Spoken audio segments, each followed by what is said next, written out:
Keenya Eid Mubarak jennee irra deddeebinee baga geessan isiniin jecha akkuma qaxarannetti sagantaa irra jirra. Sagantaan keenya hadhaa gammachuu ilaallee boruu yookiin torbaan hadhaa eebba nashiidaa magaala Maraaroo irratti haala adda ta'een qophaa'ee eebbisiifamu irratti qeerroo bakka garaagaraatii dhufanii barattoota ciccimoo biraa qabna. Kan sababa barnootaatiif garagara deemnee wal biratti argamna.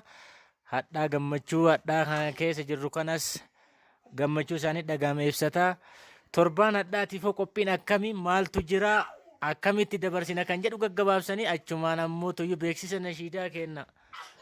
Nu dabarsanii mee abbaa mana guyyaa hadha jirruu qeerroo keenya barataa cimaa abdii boruu kan bakka guddaan isa eenyu Fu'aad Ibraahim mee gaggabaabsanii yaada waa'ee torbaan hadhaa irratti keessumattuu akkami ooluu qabna akkami ceesisuu qabna akkami eebbisiisna kan jedhu irraa kaanii mee waan tokko